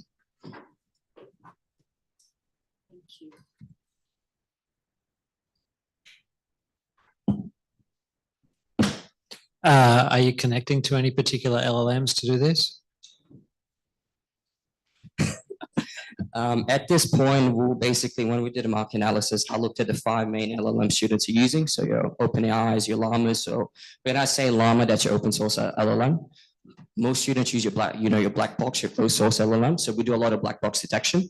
So we'll use basically ChatGPT. We'll be utilizing Anthropic.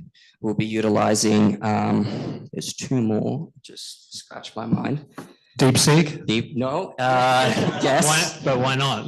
Because the students will be using DeepSeek. Yes, so we'll be utilizing DeepSeek in the architecture, but there's 2 more that I wanted to talk about. Claude? Yes, Claude. Anthropic, that is. Anthropic, Claude, Facebook's as well. X.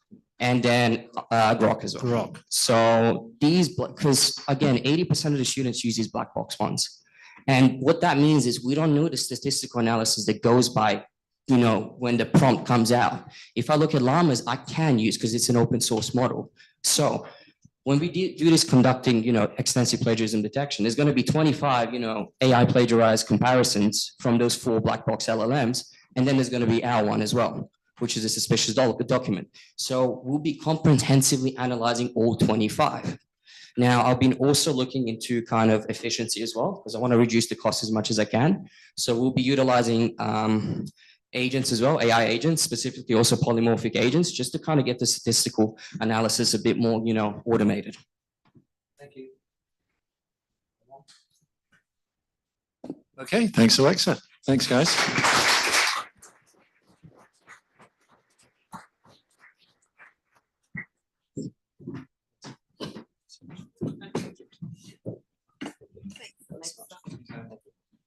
All right. Fantastic. Thank you, guys. And once again, please thank all the finalists for the presentations.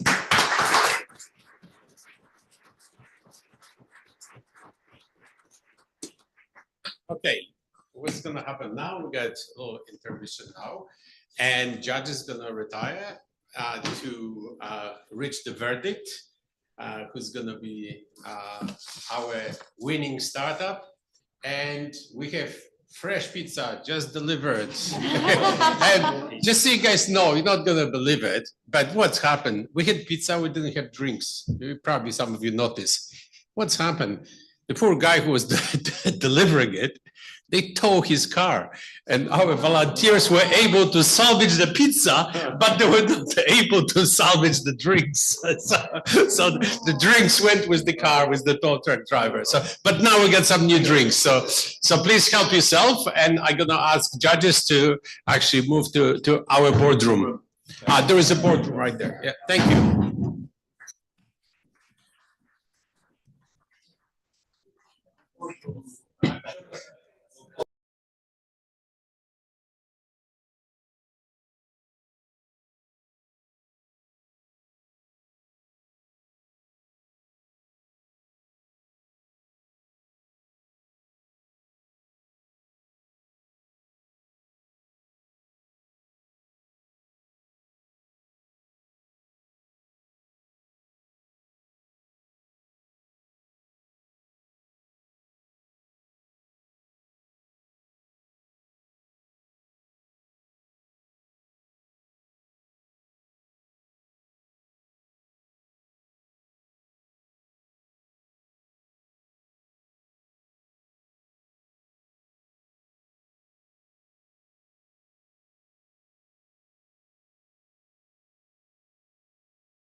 Okay, can you hear me well at the back?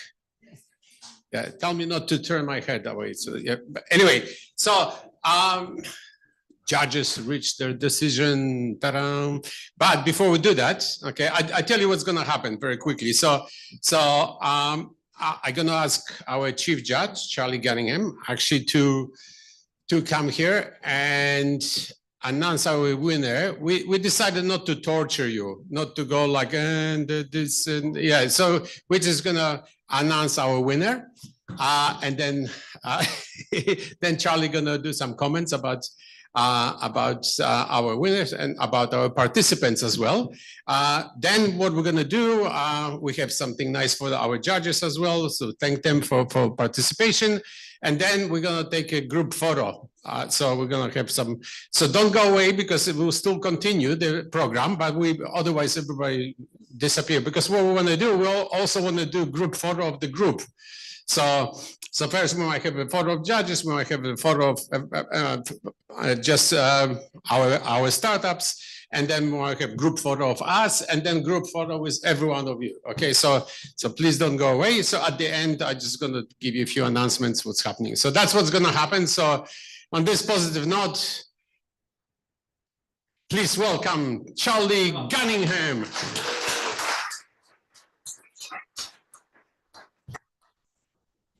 Thank you. I'm going to torture you a little bit, but thanks for staying back. I know, midweek, it's a Thursday, coming into the city is tricky, coming to these events after a long day, but thank you very much. Just a couple of minutes of your time. Amazing, I think you'll agree, startups. There is going to be one that we have decided on that we want to send to Geneva, and there are reasons for that one being chosen, which I'll explain a little bit. But all five, I think, really showed how you could use AI for good, how you can crack the UN SDGs. And I think they've all done an amazing job. It was great reading all 22. There were ones in there that I personally wanted to be in the five, but you can't have the ones you necessarily want, etc.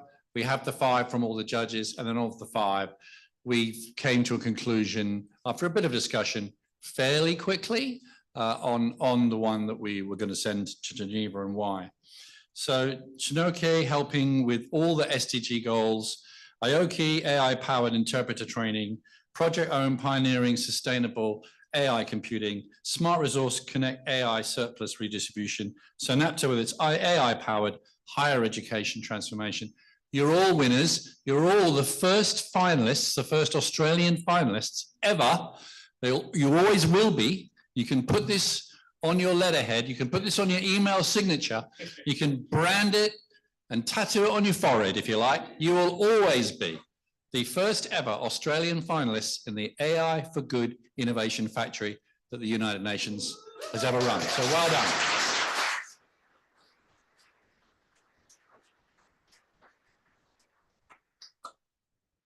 So there are no losers, there are only winners, right?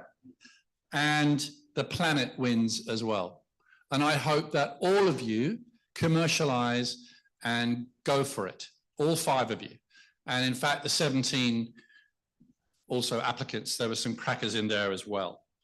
I encourage you all to commercialize your projects, all do good using AI. It's a really fascinating area, and you've really shown glimpses. I know in 5 minutes it's not very long. It goes very quickly too, doesn't it? To really get across what you want.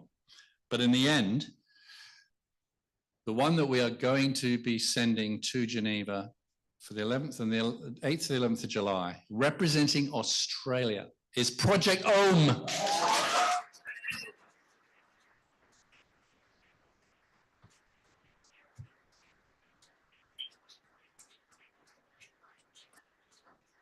And I think it's fitting that we send an energy transition AI company from a state where, is it 37% of West Australians have rooftop solar, where the ideas of energy transition, the solution for energy transition goes through Western Australia.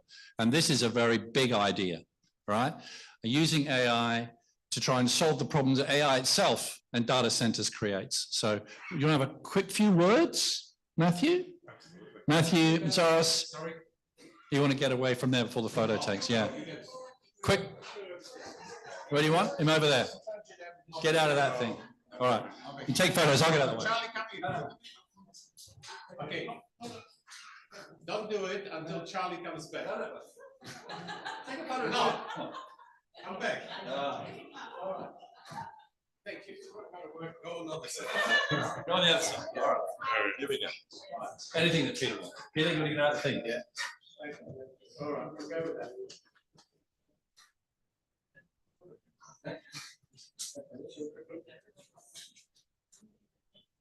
That's good, right? Just tilt the thing up. That's it, that's it. That's good. I know I can do it, correct it in AI later on.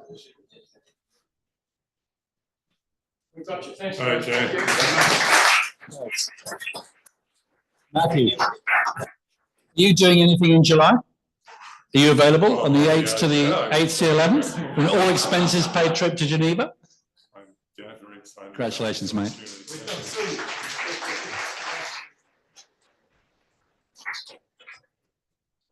Well, firstly, I'd like to thank the fellow finalists because, as it was said, we're all trying to do something for good, and that's really important in the world today.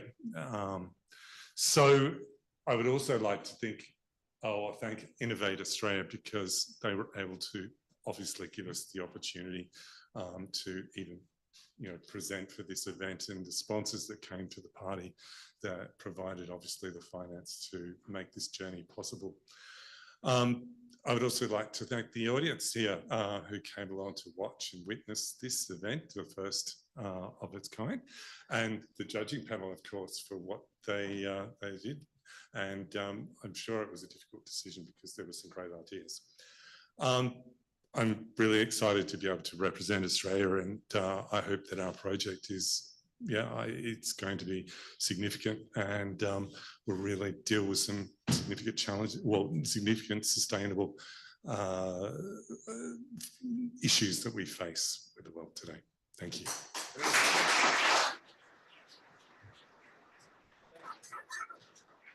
Can we have all the finalists up? You all get a certificate. So all finalists up, please.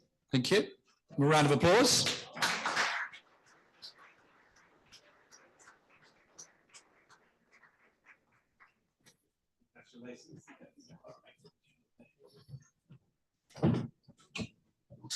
Well done.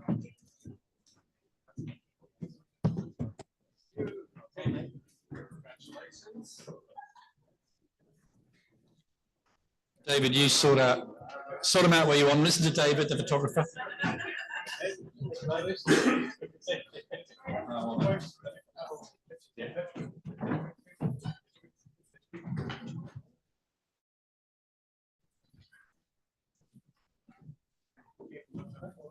That's good. Okay. Just talk about a little bit. Tilted up or down? Up. That's it. That's it.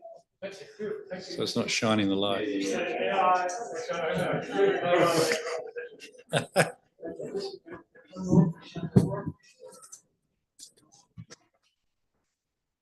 That's great. Thanks, guys.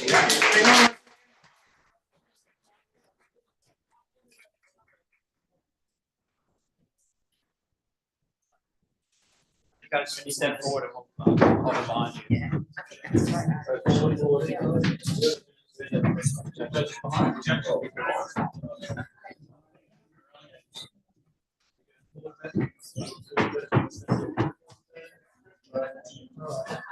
Charlie, finger on the edge.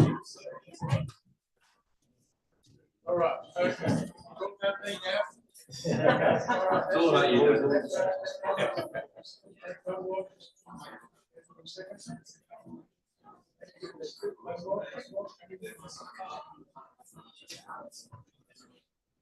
That looks good, thanks guys.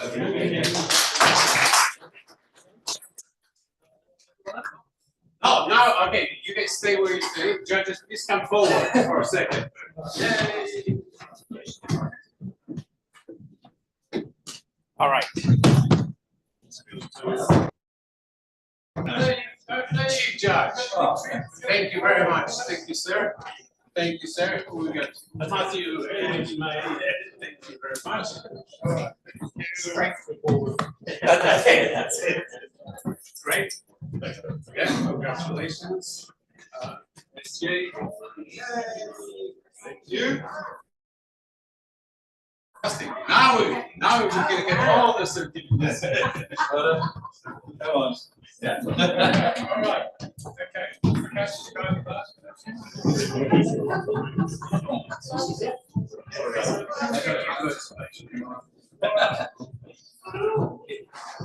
Oh yes. All right. Okay.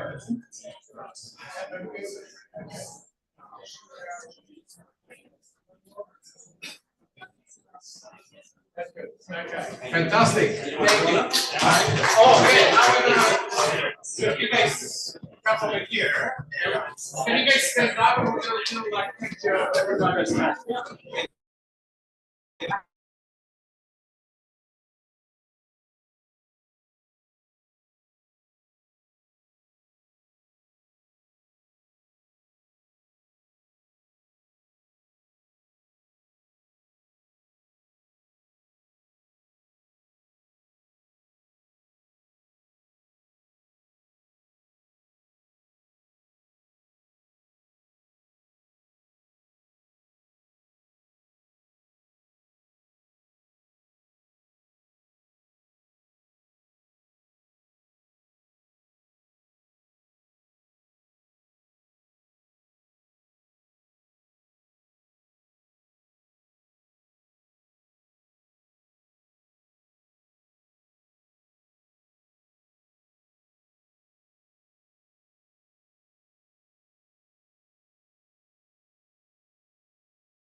Oh, sit down for a second, please.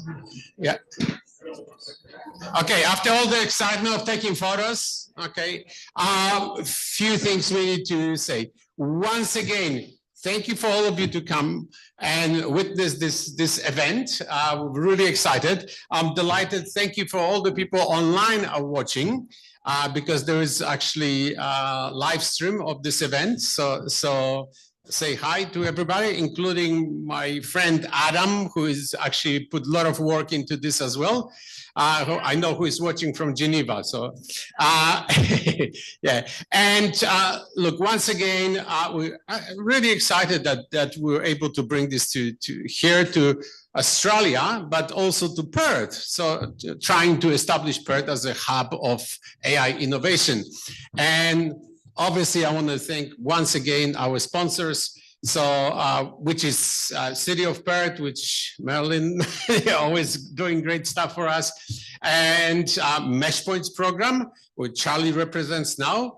And Mesh Point program, as our Minister Steve actually said, it's funded by government. So it's an initiative funded by government, but administered by Space Cube and funded through Lotteries Commission.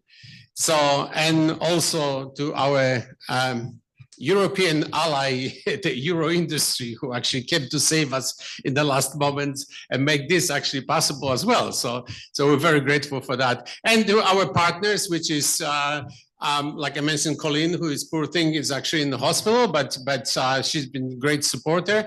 And also Wilson Tucker, Honorable Wilson Tucker, who is actually a parliamentary Friends of Technology Innovation. And many others, look, there are many people actually chip in to actually make it happen. So I'm very grateful to all of them. So difficult to mention everyone. But once again, we're looking forward going to Geneva now. And we're looking forward to actually having great time over there and hopefully winning the international competition. But also the biggest part to make this bigger and better next year. So on this positive note, thank you very much. See you next year.